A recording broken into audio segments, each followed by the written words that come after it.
Preparen su Biblia para el estudio de la palabra de Dios. Hoy voy a compartir una palabra que la he titulado El Espíritu y la Carne. El Espíritu y la Carne. Y sobre este tema pues se puede estar hablando largo y tendido.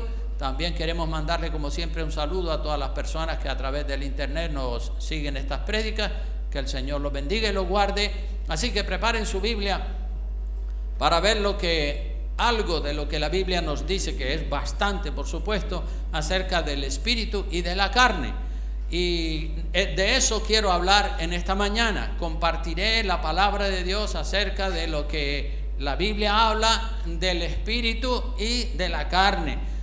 Y cuando nosotros, hermanos, hablamos del espíritu, nos referimos a la parte interior del ser humano. El hombre interior es espíritu, no es carne. El hombre interior que tenemos por dentro es espíritu, no es carne. Todos tenemos un espíritu en nuestro interior y ese espíritu lo ha puesto Dios ahí. Nosotros nos diferenciamos de los animales en que los animales no tienen el espíritu. Nosotros tenemos el espíritu dentro de nosotros. Ese espíritu interior viene del cielo, lo ha puesto Dios, y ese espíritu busca y desea las cosas del cielo, desea y anhela las cosas de arriba, desea las cosas espirituales. Ese espíritu está dentro de cada ser humano, sea cristiano o no sea cristiano, sea un inconverso, también tiene un espíritu.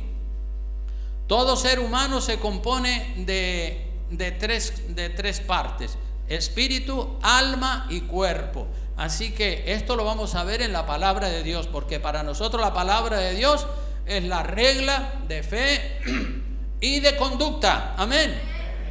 Así que vamos a ir a Primera de Tesalonicenses capítulo 5 versículo 23 para que veamos lo que dice la Escritura acerca de ese espíritu que está dentro de nosotros. Dice así la palabra de Dios. Primera de Tesalonicenses 5:23 dice: y el mismo Dios de paz os confirme por completo. ¿Y qué dice al final? Vamos a leerlo todo juntos. Y todo vuestro ser, espíritu, alma y cuerpo. Todo vuestro ser. El ser de la persona tiene espíritu, alma y cuerpo. Sea guardado, tanto el espíritu como el alma como el cuerpo, sea guardado irreprensible para la venida de nuestro Señor Jesucristo. Hermano, es como que cada ser humano es una trinidad. Dentro de cada uno de nosotros hay tres voluntades.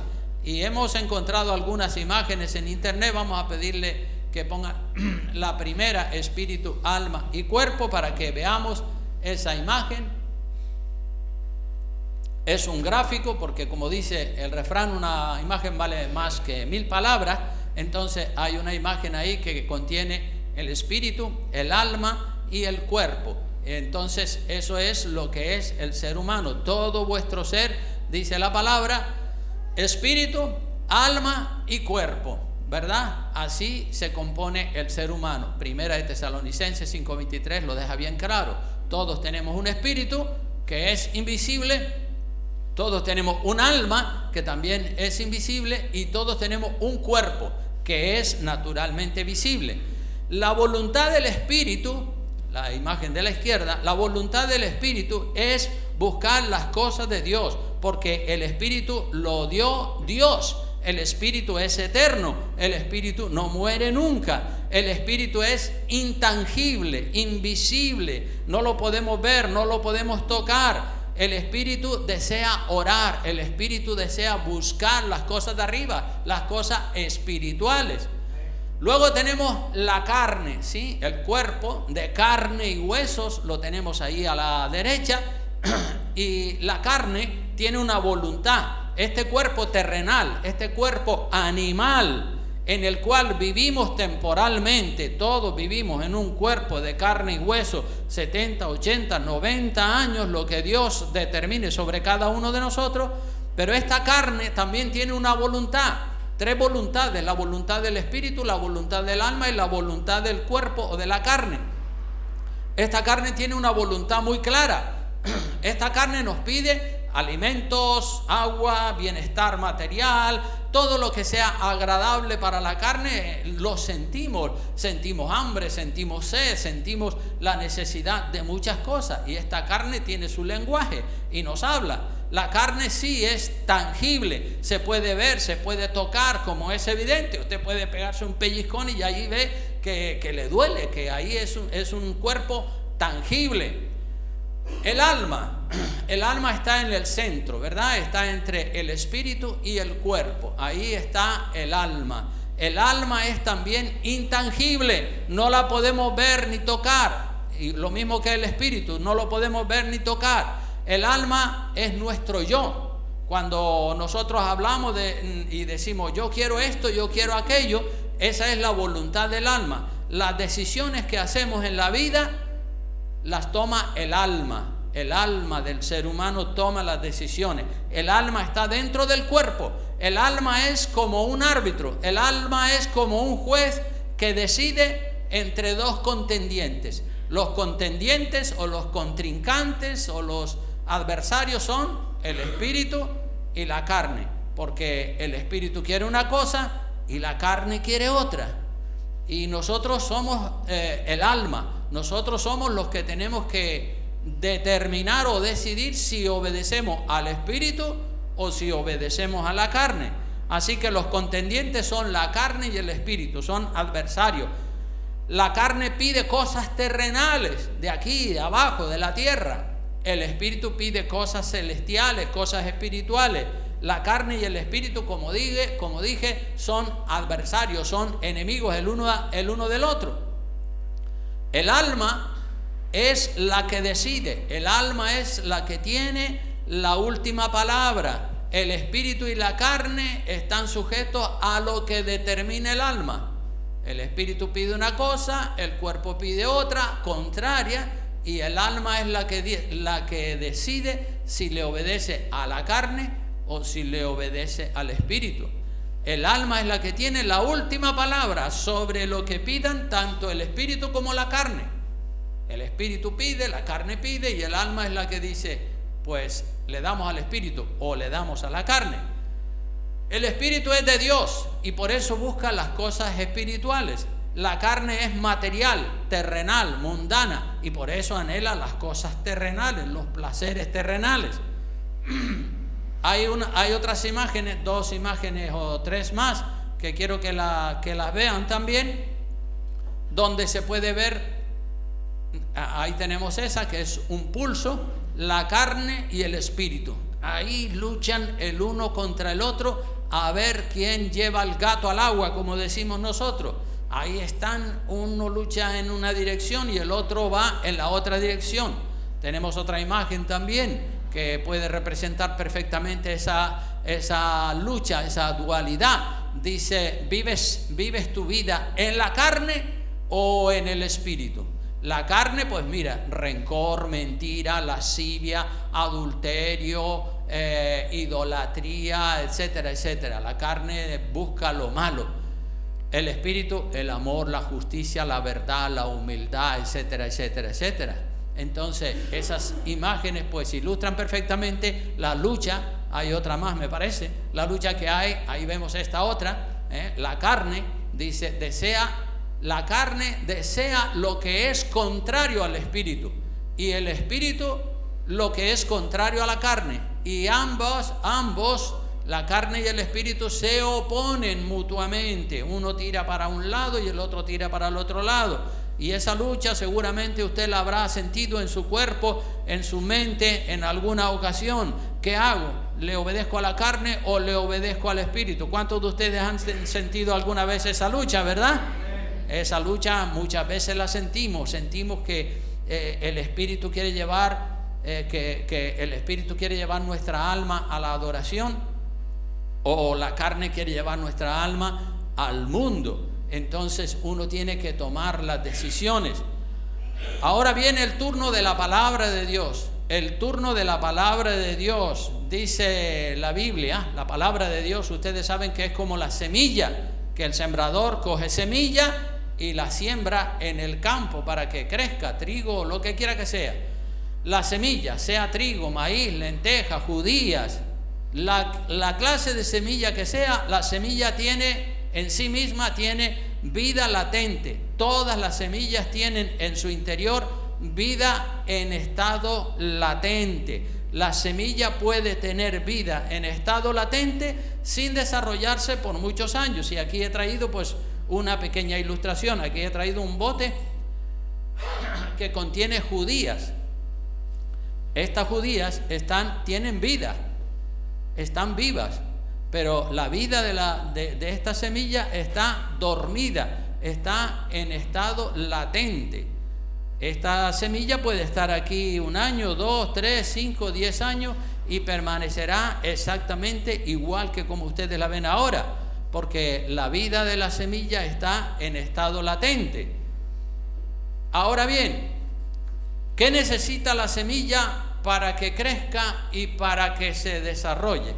¿Qué necesita la semilla para que crezca y se desarrolle? Pues necesita fundamentalmente agua, y si está en la tierra, pues mucho mejor. Si no hay agua, la semilla permanecerá en estado latente indefinidamente. El agua es tipo ¿de quién? Del Espíritu Santo, ¿verdad? El agua es tipo del Espíritu Santo. Cuando el agua cae sobre la semilla seca, sobre la semilla que está en estado latente, se produce el milagro de la vida visible. Es decir, cuando el agua cae en la semilla, pues la semilla comienza a brotar y comienza a crecer. Si no le cae el agua encima, la semilla estará ahí indefinidamente todo el tiempo que nosotros queramos. La semilla tenía vida, pero la semilla así tiene vida, pero está en estado dormido, en estado latente. No se va a desarrollar a menos que le caiga el agua encima. Pero cuando le cae el agua encima, pues aquí tengo otro ejemplo que lo está haciendo mi esposa. Ella pone semillas en esta bandejita y le echa agua en el interior y mira cómo brotan las semillas. Enseguida brotan. A los pocos días de haberle puesto el agua, las semillas empiezan a crecer. La vida latente que estaba dormida en las semillas, en cuanto le cae el agua, ya empiezan a desarrollarse. La naturaleza, hermanos, la naturaleza es un fiel ejemplo terrenal de lo que sucede en el mundo espiritual. El Señor Jesucristo siempre utilizó ejemplos de la naturaleza, de lo que sucede en la naturaleza visible y terrenal que usted y yo podemos palpar, para ilustrar lo que sucede en el mundo espiritual. Así que, hermanos, hemos descrito que el espíritu, hemos descrito qué es el espíritu, hemos descrito qué es el alma y hemos descrito qué es el cuerpo. Ya lo vimos en esa primera imagen: espíritu, alma y cuerpo. 3 voluntades dentro de nosotros: la carne por un lado, el espíritu por otro lado, y en el centro está el alma, que es la que decide si obedecer a la carne o si obedecer al espíritu. Y hemos descrito también qué es la semilla en estado latente. Aquí vemos la semilla en estado latente, dormida, y ahí la vemos ya resucitando, creciendo, desarrollándose en cuanto le ha caído el agua. Hemos dicho que el agua es tipo ¿de quién?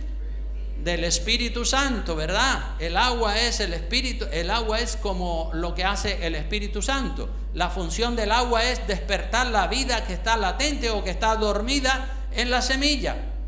Y cuando llueve, nosotros vemos ahora mismo los campos secos, pero cuando viene el invierno y comienzan las primeras lluvias, ¿qué sucede? Los campos cambian de color, se ponen verdes, preciosos, ¿verdad? La lluvia que cayó sobre ellos, la semilla estaba allí en la tierra, estaba en estado latente así, y no podía crecer a menos que le cayera el agua. Cuando le cae el agua, enseguida se desarrolla la semilla.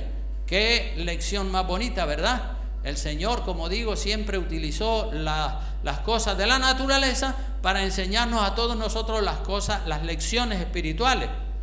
Veamos ahora a quienes representa la tierra en la cual cae la semilla, ¿verdad? Porque esta semilla no está en tierra, está en agua. Sin embargo, sin tener tierra, pues la semilla ha crecido, porque lo principal no es la tierra, lo principal es la semilla, aunque la tierra también es importante para que la semilla pueda echar sus raíces allí y seguir creciendo y dar fruto. Pero veamos a quienes representa la tierra en la cual cae la semilla. Nos representa a todos nosotros. La tierra representa el corazón de las personas. La tierra representa la voluntad del alma. La voluntad del alma de cada ser humano. Vamos a ver a Mateo capítulo 13. Abra su Biblia, Mateo capítulo 13, versículo 1 en adelante. Para que veamos la conocida enseñanza del sembrador y la semilla. Siempre la palabra de Dios tiene cosas lindas que enseñarnos y hay que refrescarla con frecuencia. Mateo capítulo 13 dice: aquel día salió Jesús de la casa y se sentó junto al mar, y se le juntó mucha gente. Observen eso. Y entrando él en la barca se sentó, y toda la gente estaba en la playa, y les habló muchas cosas por parábolas. Y las parábolas son ejemplos maravillosos, y está utilizando una parábola de la naturaleza. Y seguramente cuando el Señor enseña esta enseñanza, está junto al mar, pero seguramente en los terrenos que están frente había un sembrador que estaba sembrando, y el Señor aprovechó esa figura y dice: miren, el sembrador sembrando. He aquí el sembrador salió a sembrar. El sembrador es el predicador que predica la palabra. Dice que mientras sembraba, verso 4, mientras sembraba, parte de la semilla cayó junto al camino. ¿Y qué pasó con ella? Vinieron las aves y se la comieron. Hay cuatro lugares diferentes donde cayó la semilla.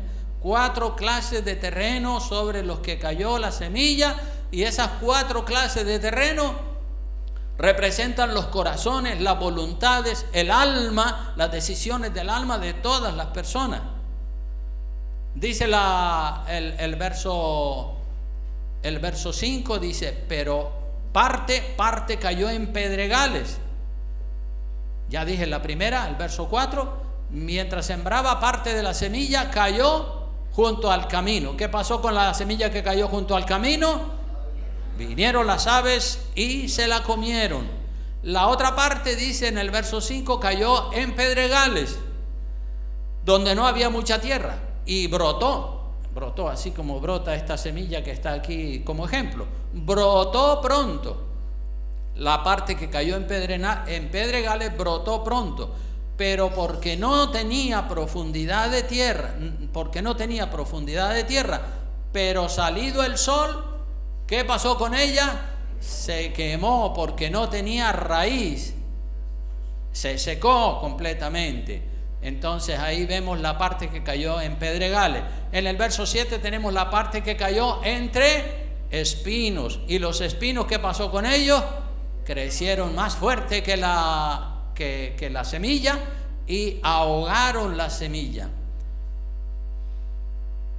Parte cayó entre espinos y los espinos crecieron y la ahogaron, pero parte, verso 8, dice que cayó, ¿dónde cayó? En buena tierra. ¿Y qué pasó con la que cayó en buena tierra? Dio fruto. Una semilla produjo 100, otra produjo 60, otra produjo 30, pero todas las que cayeron en buena tierra produjeron. Y luego el Señor dice ahí en el verso 9, porque Él está predicando a una multitud, entre los cuales están los discípulos del Señor, y le dice al Señor: el que tiene oídos, el que tiene oídos para oír, oiga. Entonces, acercándose los discípulos le dijeron: ¿y por qué le hablas por parábolas? ¿Por qué le hablas por parábolas? ¿Por qué no le hablas claramente? Y miren la respuesta del Señor, es muy significativa, porque el Señor conoce los corazones. El Señor sabe que para recibir las cosas de Dios hay que tener interés, no oír ahí por oír. Dice en el verso 11, Él respondiendo les dijo: porque a vosotros son los apóstoles, ¿verdad? a los más cercanos al Señor: a vosotros os es dado a saber los misterios del reino de los cielos. A vosotros, porque ustedes me están siguiendo, ustedes son mis seguidores cercanos, y a ustedes les voy a revelar los misterios, las cosas secretas del reino de los cielos. Mas a ellos, al pueblo en general, no, a ellos no les es dado, porque, dice el verso 12, porque a cualquiera que tiene se le dará y tendrá más, pero al que no tiene, aún lo que tiene le será quitado. Quiere decir que al que tiene interés en conocer, se le dará conocimiento y tendrá más conocimiento que el que tiene. Pero el que no tiene interés, aún el poquito interés que tiene, le será quitado. Esto es muy importante. A cualquiera que tiene, se le dará y tendrá más.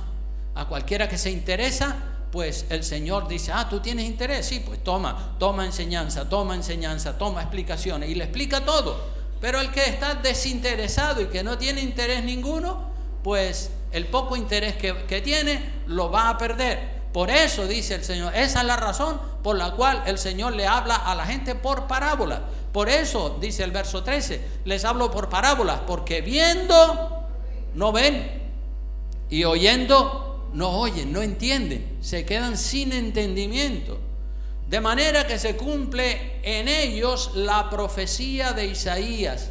Ya lo había profetizado Isaías en el Viejo Testamento: de oído oiréis y no entenderéis, y viendo veréis y no percibiréis. Se van a quedar exactamente igual. La semilla, hermanos, cayó en los corazones. La semilla cayó en el alma de todas las personas.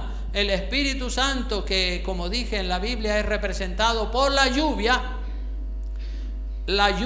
cae sobre la semilla que está en la tierra. La semilla está en la tierra en estado latente, y la lluvia hace que todas las semillas crezcan.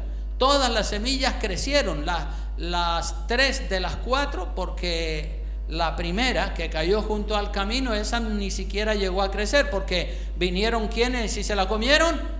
Las aves vinieron y se la comieron, pero todas las otras que cayeron entre pedregales, entre espinos y en buena tierra, todas ellas crecieron, todas brotaron, pero solamente la que cayó en buena tierra fue la que dio fruto.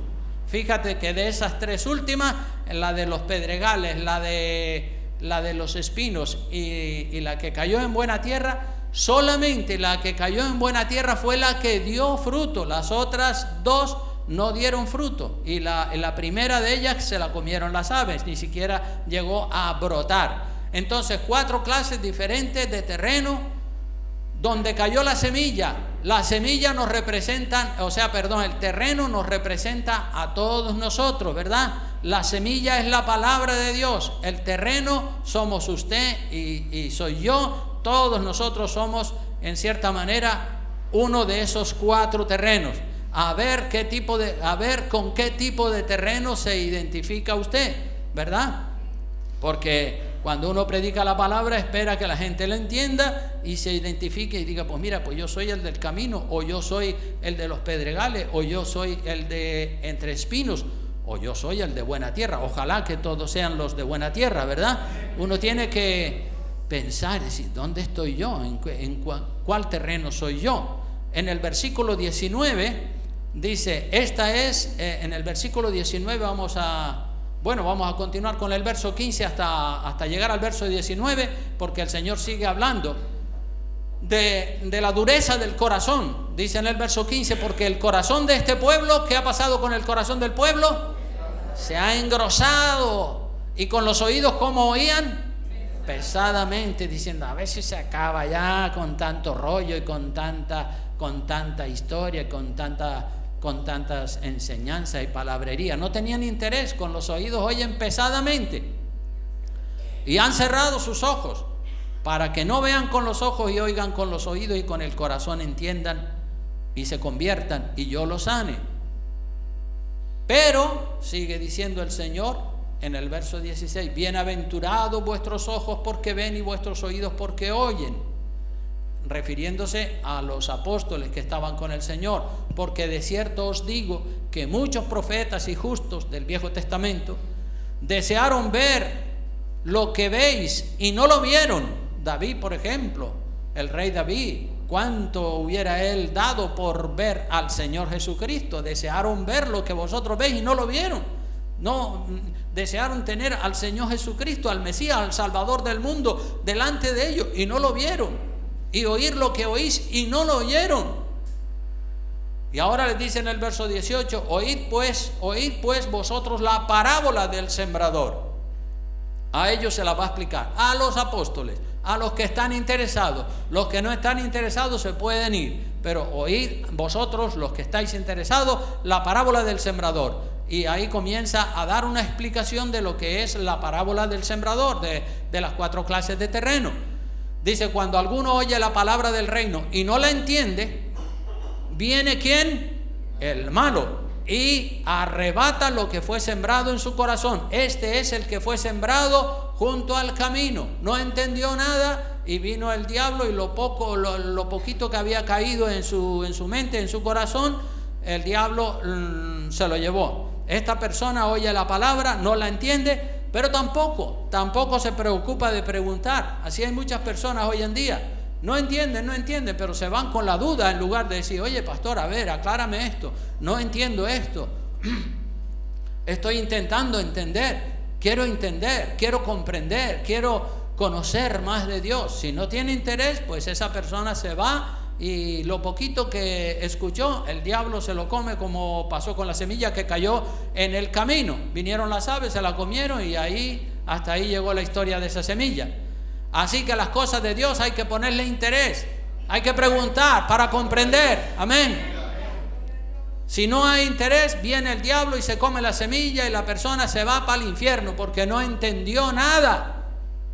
Si tiene dudas, pregunte, no tenga miedo de conocer la verdad. Es que hay personas que hasta les da miedo de conocer la verdad. Uy, si conozco la verdad, tengo que hacer un compromiso con la verdad, entonces mejor no la conozco, y se van. Pero hermano, yo estoy aquí como pastor, y aquí estamos los líderes de la iglesia para ayudarte si de verdad tienes dudas y quieres saber y quieres conocer a fondo la palabra de Dios. Tenemos también la semilla que cayó en los pedregales. Mira, lo dice el verso 20. Dice: el que fue sembrado en pedregales, este es el que oyó la palabra y al momento la recibe con gozo. Pero ¿qué pasa con él? No tiene raíz en sí, sino que es de corta duración. Pues al venir la aflicción o la persecución, porque la aflicción va a venir, sí o sí, nos va a venir la aflicción. Hay mucha gente que la aflicción, la persecución, no, eso no. Pues sí, va a venir, te guste o no te guste, va a venir la aflicción, va a venir la crítica, van a venir los problemas, te gusten o no te guste, va a venir la persecución por causa de la palabra. Se van a reír de ti y se van a burlar de ti, como se me han burlado a mí en mi propia cara por cuando les comparto la palabra de Dios. Cuando viene un problema por causa de la fe en la palabra, esa persona se derrumba y se aparta de los caminos del Señor, y no dio fruto.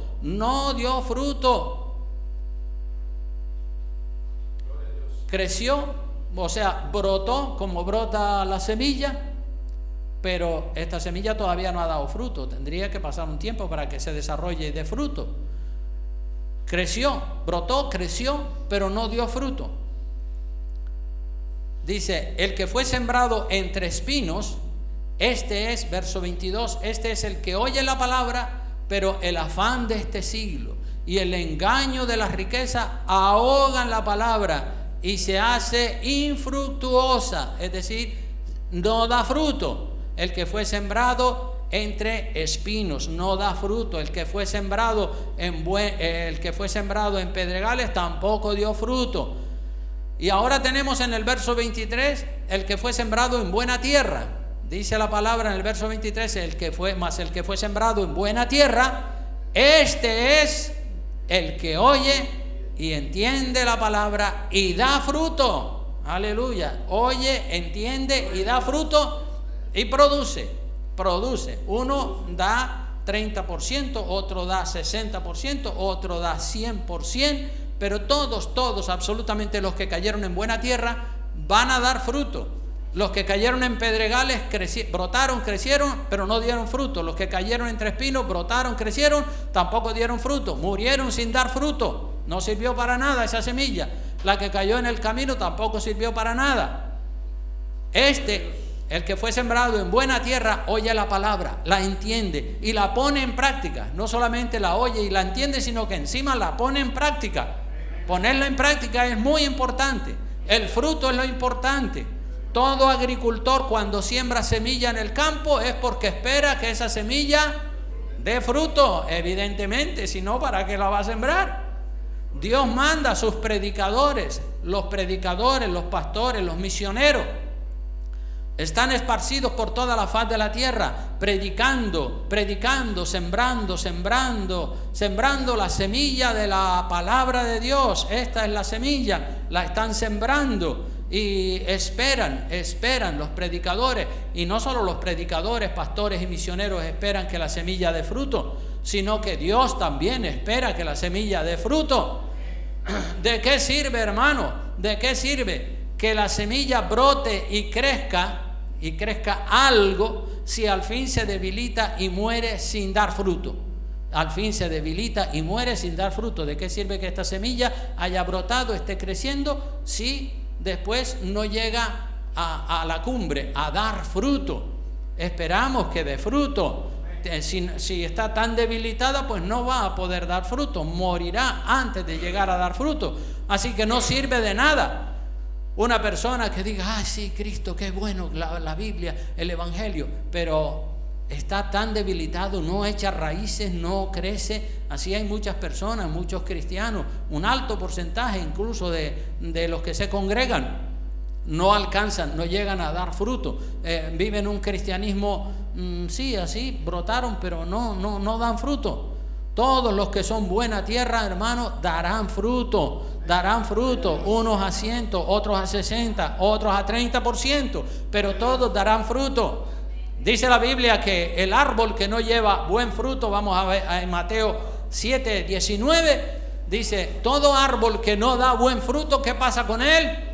Cortado y echado al fuego. Los árboles al fuego físico y los cristianos, o los supuestos cristianos, o los de los pedregales, o los de entre espinos, esos, dice la palabra, serán lanzados al lago de fuego, porque no llegaron a dar fruto. Brotaron, crecieron, pero no dieron fruto.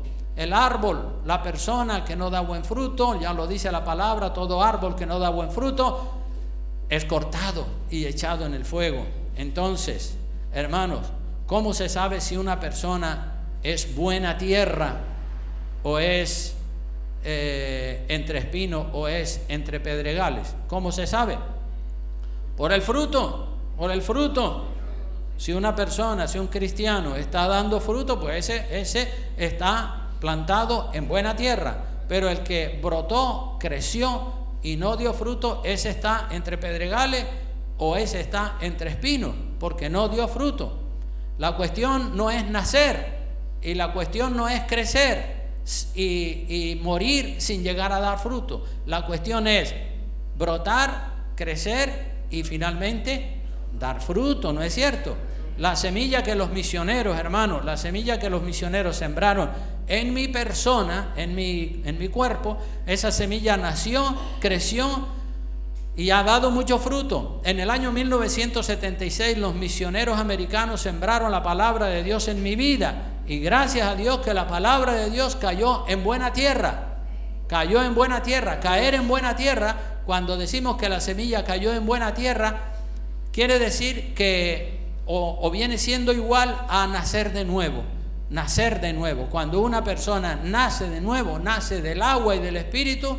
Cristo se lo dijo a Nicodemo. Veamos lo que Cristo le dijo a Nicodemo. Nicodemo tenía inquietudes y estaba interesado en las cosas de Dios, pero era religioso, no había nacido de nuevo. Entonces la semilla que cae en buena tierra quiere decir la persona que ha nacido de nuevo. La persona que ha nacido de nuevo, como lo que Cristo le dijo a Nicodemo en el capítulo 3, versículos 5 al 6 del Evangelio según San Juan. Dice: respondió Jesús a Nicodemo: De cierto te digo que el que no naciere, ¿de qué dice? Del agua y del espíritu. Ahí vemos que la semilla, ¿sí? Si la semilla está en estado latente, esta semilla puede tener vida y estar en estado latente indefinidamente. Pero si no nace de nuevo, si no cae el agua del Espíritu sobre esa persona, si esa persona no anhela, no busca ponerse bajo la presencia de Dios para que el Espíritu Santo lo llene de su presencia, pues no va ni siquiera a crecer. Pero si se pone debajo del Espíritu Santo, brota, crece y finalmente da buen fruto. Así que el Señor le dice a Nicodemo que lo que es nacido de la carne, carne es, y lo que es nacido del Espíritu, Espíritu es. Lo dice en el verso 6, lo que es nacido de la carne, carne es, y lo que es nacido del Espíritu, Espíritu es. Usted y yo nacimos en la carne.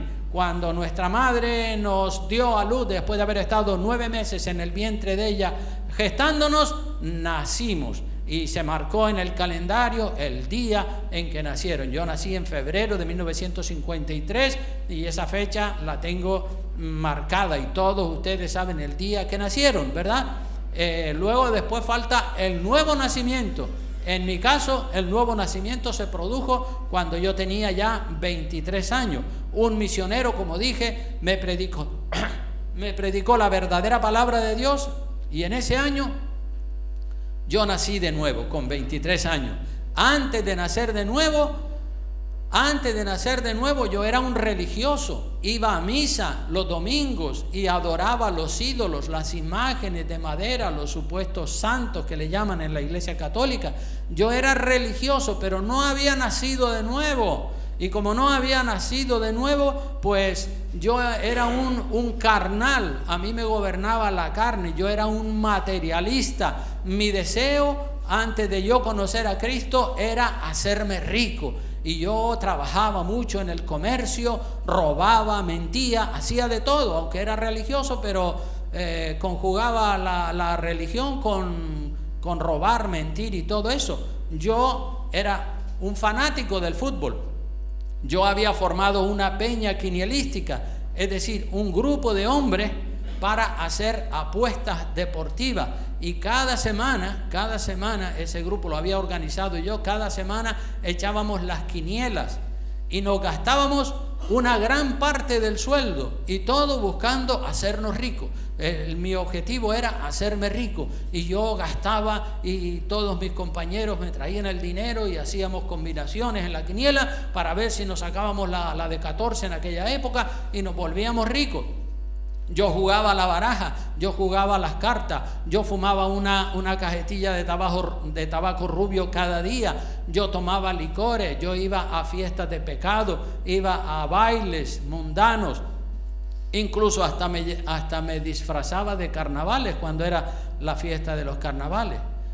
Yo tenía la cabeza llena de malos pensamientos, orgullo, vanidad, aires de grandeza. Yo quería ser famoso, quería ser grande, quería hacerme rico. Todo eso eran los sentimientos que se movían dentro de mi corazón. Yo era un religioso también, porque claro, la religión sirve un poco para lavarse la conciencia, aunque uno sabe que en el interior la religión no va a servir para nada. Yo era, como digo, un religioso católico, carnal, y yo estaba gobernado por mis instintos carnales más bajos. Si yo hubiese muerto antes de mi nuevo nacimiento, yo ahora mismo estaría en el infierno por mis pecados, porque yo no conocía de la palabra de Dios. Pero Dios, dice la Biblia, es un Dios de misericordia, que aun siendo yo un pecador, el Señor me salvó milagrosamente, me salvó la vida. Dios, estando incluso en pecado, Dios me salvó. Tuve muchos accidentes, tuve accidentes de coche, accidentes de moto. En una ocasión salí volando y me estrellé de cabeza y todavía tengo aquí en la cabeza la abertura que me hice. Ya ha cicatrizado, pero obviamente casi me mato. Y yo sé que Dios me guardó, que Dios me libró. Aleluya. y me guardó, porque Dios es misericordioso. Dios dice, este está como una cabra, este está loco, pero vamos a tener paciencia, y ya le mandaremos un misionero por ahí por su casa para ver si recibe la palabra de Dios o no. Miren lo que dice segunda de Pedro, capítulo 3, versículo 9. Dice que el Señor no retarda su promesa, hablando de la venida del Señor Jesucristo. Según algunos la tienen por tardanza, pero dice que Dios es como paciente para con nosotros, paciente contigo, paciente conmigo. No agotes la paciencia de Dios para con nosotros. Dice, las últimas líneas dice, no queriendo que ninguno perezca, no queriendo que ninguno se vaya para el infierno, sino que todos procedan ¿a qué? Claro, eso es lo que Dios espera. Dios tiene paciencia, y hasta ahora Dios ha tenido paciencia contigo, pero la paciencia de Dios tiene un límite. Entonces, cuando se te predica el evangelio una y otra vez, no lo rechaces, recíbelo y conviértete ya de una vez al Señor Jesucristo. Hermano, cuando yo nací del Espíritu, cuando yo nací de nuevo, la semilla de la palabra de Dios cayó en mi buena tierra, cuando yo nací de nuevo, mi vida cambió para bien. Dejé la mentira, dejé el robo, dejé los juegos de azar, dejé el fanatismo por el fútbol, dejé la pornografía, dejé el tabaco, las copas, los bailes, los carnavales, dejé la idolatría, dejé el egoísmo, el orgullo, los aires de grandeza, la vanidad y todos esos malos sentimientos que estaban en mi corazón. Yo los rechacé y le entregué mi vida al 100% al Señor. Por eso he podido dar fruto, porque me entregué de corazón al Señor. Todos mis familiares, mis amigos se quedaron asombrados. Tantos cambios en mi vida, todos se quedaron atónitos, perplejos. Incluso una parte de la familia me dio de lado. Todos esos cambios a mejor, nadie me los impuso. Yo oía la palabra de Dios en la iglesia del pastor. Yo escuchaba la palabra de Dios y Él nunca me obligó a que yo cambiara, a que yo dejara todos esos vicios, todos esos pecados y a que me entregara al Señor. Fui yo, solamente yo. Siempre he sido yo, con la ayuda de Dios, el que ha incorporado todos esos cambios a mejor en mi vida. Y es usted el que tiene que incorporar todos esos cambios a mejor, el que tiene que abandonar todo lo malo y entregarse de corazón al Señor. Es usted. Yo no puedo obligar a nadie, no tengo capacidad para eso. Ni siquiera Dios, teniendo toda la autoridad, obliga a nadie a que mejoren, a que le den la espalda al pecado y le entreguen la vida a Jesucristo. Ni siquiera Dios lo hace. Te invita, pero no te presiona, no te obliga. Y eso es lo hermoso, ¿verdad? Que Dios nos ha dado libre albedrío y nosotros podemos usar, en ese sentido hemos sido creados a imagen de Dios, que tenemos el libre albedrío, podemos hacer lo bueno, podemos hacer lo malo. Gloria a Dios por todos los que deciden hacer lo bueno. Aleluya. Antes de yo nacer de nuevo, antes de yo nacer del Espíritu, mis instintos carnales, mis instintos animales eran los que controlaban mi alma. Pero ahora vivo en el sentir del Espíritu. La carne ya la tengo bajo mis pies. El sentir del Espíritu. El Espíritu es el que gobierna. Mi alma tomó la decisión de ponerse al lado del Espíritu, de favorecer las cosas espirituales y de darle la espalda a la carne, a este cuerpo carnal. Veamos en la Biblia. Ya voy concluyendo, pero vamos a ver en la Biblia qué nos enseña la palabra de Dios acerca del espíritu y de la carne. Veamos lo que dice en Romanos capítulo 5, versículo 5 al 8. Romanos capítulo 8, versículo 5 en adelante. Veamos qué nos dice la palabra de Dios. Es de suma importancia que cada persona, hermanos, sepa distinguir los sentimientos que hay en su corazón, sus intenciones, si sus intenciones favorecen la carne o favorecen el espíritu. Es importante, muy importante. ¿Quién gobierna su vida? ¿La carne o el espíritu?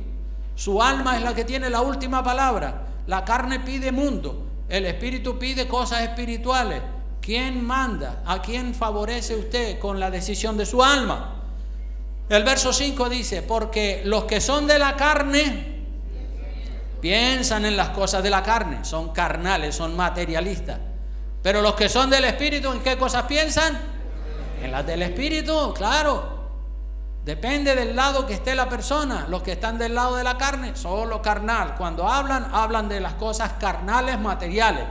Pero los que son del Espíritu, hablan de las cosas espirituales. Por eso hay un choque entre las personas que son del Espíritu y los que son de la carne. Los que somos espirituales, hablamos de Dios, de la Biblia, del Evangelio y todo esto. Y los que son carnales no quieren hablar de eso. Los que son carnales solamente quieren hablar del fútbol, del materialismo, del deporte, de la casa, del trabajo, de esto, de lo otro, pero de lo espiritual no quieren. Ya lo dice la Biblia bien claro, los que son de la carne piensan, hablan y toda la vida de ellos gira en torno a las cosas de la carne, pero los que son del Espíritu, a las cosas del Espíritu. Así es, hermanos. No es difícil saber si somos de la carne o si somos del Espíritu. No es difícil. Si uno honestamente se hace la pregunta delante de Dios y le dice: Señor, cuando llegas a tu casa puedes orar sinceramente delante de Dios y meditar y reflexionar y decir: Señor, ¿yo qué soy, de la carne o soy del Espíritu? Pues si tú le haces esa pregunta al Señor, el Señor te va a mostrar. A lo mejor lo que te va a mostrar no te gustará, pero el Señor te va a mostrar la verdad, si eres de la carne o si eres del Espíritu. Entonces, ¿cuál es tu prioridad? ¿Qué es lo que usted desea con más fuerza? ¿Es algo terrenal, carnal, o es algo espiritual? ¿Usted desea leer la Biblia para conocer más de Dios? ¿Desea congregarse? ¿Prefiere gastar su dinero o su tiempo libre mirando internet o pasatiempos? Según lo que la persona hace en sus ratos libres, así se sabe si es de la carne o si es del Espíritu. Y cada persona tiene que hacerse esa pregunta y decir: oye, ¿yo estoy en la carne o estoy en el Espíritu? El verso 6 de este capítulo 8 dice: porque el ocuparse de la carne, ¿qué es? Muerte. Fíjate lo que dice: el ocuparse de la carne es muerte espiritual. Muerte espiritual. Y yo he visto muchas personas que están muertos espiritualmente. Se van debilitando poco a poco, hasta que finalmente mueren. ¿Por qué? Porque solo se ocupan de la carne. El ocuparse de la carne es muerte, pero el ocuparse del Espíritu, ¿qué es? Vida y paz. Gloria a Dios. Cuando uno ora, cuando uno lee la Biblia, cuando uno se congrega, evangeliza, ayuna y hace cosas, uno se siente vivo y siente paz en su corazón. Aleluya. Gloria a Dios. Dice el verso 7: por cuanto los designios de la carne, es decir, la voluntad de la carne, son enemistad contra Dios. Esta carne, este cuerpo de carne va en contra de Dios, porque no se sujeta a la ley de Dios, ni tampoco puede. La carne no se quiere sujetar a la ley de Dios. Cuando uno se preocupa de las cosas del Espíritu, orar, leer la Biblia y activar los dones del Espíritu, uno siente paz y seguridad. Por el contrario, cuando uno tiene dudas en el corazón y se siente mal consigo mismo, eso es porque vive en la carne. Y si vive en la carne, recuerda que la Biblia dice que el vivir en la carne es muerte espiritual. Por cuanto los designios de la carne son enemistad contra Dios, porque no se sujetan, la carne se resiste, la carne no quiere las cosas del Espíritu. Y los que viven según la carne, dice el verso 8, los que viven según la carne no pueden, es imposible, no pueden agradar a Dios. Lo intentan, pero no pueden. Lo intentan, pero no pueden. Si a usted le cuesta bajar la cabeza, entrar por la puerta estrecha, es que tiene a lo mejor una mentalidad carnal. Cuando una persona está con una mentalidad carnal, no puede obedecer a Dios. La carne se resiste a dejar lo que sabe que está mal ante los ojos de Dios. Repito, esta carne se resiste a dejar aquellas cosas que saben que están mal ante los ojos de Dios. La carne no las quiere soltar. El tabaco, por ejemplo, produce cierto placer a la carne, y cuando una persona adicta a la nicotina y al tabaco quiere dejar el tabaco, la carne dice: no, sigue fumando. Lo mismo con el que es adicto al alcohol.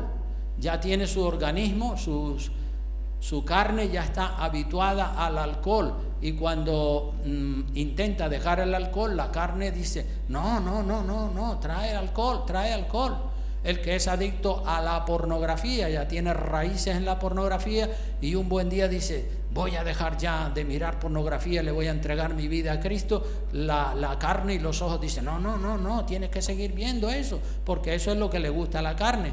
Recuerden, hermano, su alma puede favorecer la carne o su alma puede favorecer el espíritu. Y la conclusión de este mensaje no es otra que de qué lado está usted, de qué lado está su alma. Recuerde que somos seres trinitarios, espíritu, alma y cuerpo. El alma está en el centro. Usted puede obedecer a la carne o puede obedecer al espíritu. Pregúntese usted a sí mismo, hágase esa pregunta, pregúntele al Señor, y el Señor le va a mostrar. El Señor le va a mostrar que a lo mejor está en el espíritu, pero que le falta echar más raíces y profundizar un poco más, porque si no, no va a llegar a dar fruto. Amén. Bueno, pues vamos a inclinar el rostro ahí donde se encuentran todos. Puestos en pie, por favor. Vamos a orarle al Señor, aleluya, y decirle, incline su cabeza y su rostro ahí donde se encuentra. Dígale al Señor, pregúntele a Dios. Él le conoce. Dice la Biblia que Dios conoce incluso hasta cuántos cabellos hay en tu cabeza. Fíjate si Dios sabe o no sabe. ¿Cómo no va a saber cómo está tu vida? Obviamente Él lo sabe, y Él te puede decir, Él te puede dar un diagnóstico y te puede decir, estás bien, estás mal, estás regular, puedes mejorar por aquí, puedes mejorar por allá. Que Dios nos ayude y que el Señor revele a cada uno en el silencio de la noche, en la meditación de su corazón, que le revele a cada uno su estado. Y que cada uno, una vez que conozca su estado, seas un hombre, seas una mujer, puedas poner manos a la obra y mejorar aquellos aspectos que Dios quiere que mejores, porque recuerda que las semillas que cayeron en los 3 terrenos, solamente la que cayó en buena tierra fue la que dio fruto y glorificó el nombre del Señor. Unas, como dije, dieron fruto a 30, otras a 60 y otras a 100, pero todas dieron fruto, y eso es lo que Dios espera de cada persona que oye la palabra de Dios.